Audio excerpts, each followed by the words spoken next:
I don't know about you, but every once in a while, I need a little break from 50-hour RPGs and nails-hard Soul-likes.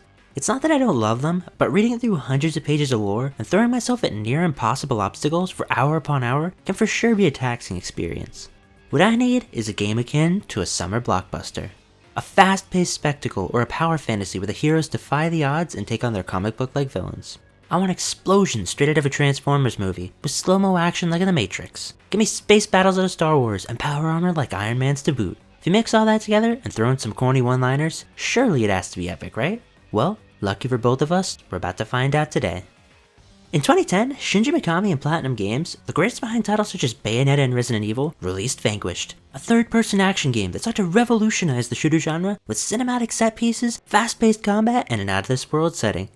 The game picks up after a new sinister Russian government rises to power through a coup and decides to attack a United States colony in space, taking it over and using the colony's cutting-edge plasma power source as a weapon to wipe out the city of San Francisco. You take the role of Sam Gideon, an employee of the US Defense Agency DARPA, who's in the midst of testing out an experimental mech suit of sorts when he receives a message from his co-worker in the agency, Professor Candide. Candide was the mind behind not just the colony, but also its experimental power source, and he feels responsible for the atrocities that took place. He reveals that he's headed to the space station alone in an attempt to stop the Russians from using his creation for harm again. DARPA can't allow Candide to fall into the wrong hands, and needs to reclaim not just him, but control of the entire colony from the Russians. They decide to send you in with an invasion force of Marines to accomplish just this. You aren't going in defenseless, however, as they equip you with the very mech suit you were testing to give it a sort of battle test in the field. What follows is an action-packed journey filled with slow-mo bullet dodging, cyborg destruction, and shocking twists that'll last you around 6 hours. Platinum didn't name this game Vanquish for no reason, as throughout your playthrough, you'll be slicing through armies of combatants with an arsenal of sci-fi gadgets and weapons. The foes you face are no mere mortals, however. Instead, the Russians have built an army of cyborg and robot monsters of sorts, coming in all different shapes and sizes. You'll start by facing human-sized enemies, but as you move on, you'll end up in battles with foes the size of a skyscraper and with enough guns to make a battleship look silly. Alone, you'd never survive, but luckily, you'll have a battalion of Marines at your side providing covering fire and weapons throughout every fight. In addition to that, you have your augmented reaction suit that I touched on earlier. This suit alone makes combat here worth playing, as it allows you to seemingly break all known laws of science in the coolest of ways. Equipped with rocket boosters, your suit will allow you to jet at insane speeds across the battlefield at a moment's notice. This will come especially in handy, as you'll be able to use this speed to flank your enemies and get out of the way of deadly missile and laser attacks. The air suit also heightens your reflexes in battle, and lets you perceive time as if it had slowed down to a halt. During moments like this, you'll be able to target vulnerable spots on enemies, and weave through oncoming fire to deal deadly blows. Combine all that with a solid cover system and around 11 plus unique weapons to use, you'll have one hell of an action-packed combat experience. Some of my favorite weapons to use were the anti-armor pistol, which packed a massive punch on nearly all enemies, and the laser cannon that disintegrated robo-baddies right before your eyes. While these tools of destruction may sound like overkill, I can assure you that they're completely necessary to defeat the sheer onslaught of metal monsters you'll face. These beasts and bosses will be armed at times with hundreds of rocket launchers and lasers that can end you in one hit alone. The spectacle of these fights was awe-inspiring to me for sure. It made the combat feel extremely addictive. Something about the way all these intricate systems functioned was so seamless and smooth that I got hooked instantly. I never got tired of testing out new ways to deal with enemies and approaching each encounter with different tools.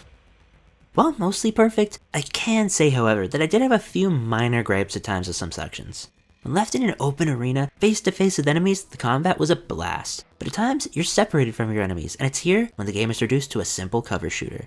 Moments like this can leave you to fire away for ages at bullet spongy enemies and ultimately detracts from the otherwise glorious mayhem to be had.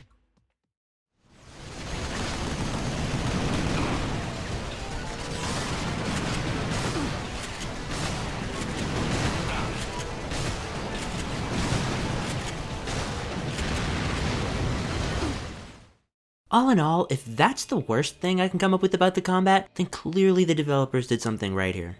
There aren't really any bugs I encountered either, and the game actually got a remaster and release on about all platforms, so there's no need for you to mod or anything like that to play it. The remastered graphics only serve to bolster the visuals of an already impressive looking game. The level design and backdrops were stunning and had me stopping every few minutes just to appreciate them. Providence, the colony you play on, is vast, and the developers went way above and beyond what was necessary when depicting it.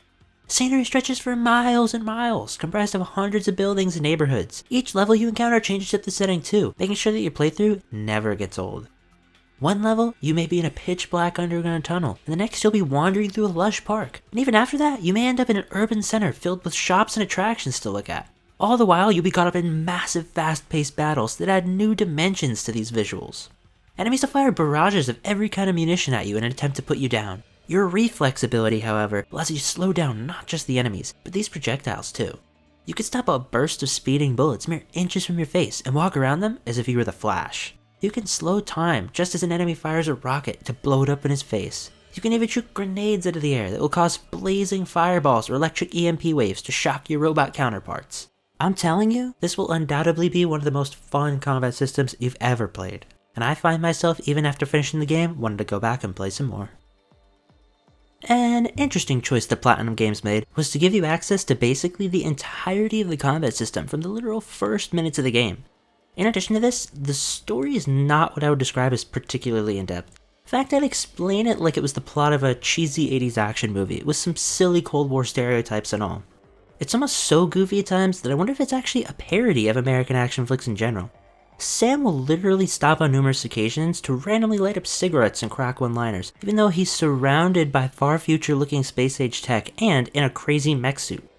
On top of that, one of the loading screen tips goes into detail about how Sam was a former star football player back in college, which seems like such a funny and random detail to include here. You'd think that with a fairly shallow story and a largely unevolving combat loop, that the game might get a little stale over time. But I'm happy to report that Platinum Games had some tricks up their sleeve that surprised me and left me happy with the overall experience regardless. Most of the levels feature what I'll call unique set pieces that gameplay is based around in that section. These range from massive multi-stage boss fights and battles on collapsed bridges to guarding armored vehicles and shootouts across speeding train cars. It's moments like this that are the heartbeat of Vanquish, allowing you to have a plethora of different playgrounds to experiment using your tools of destruction in.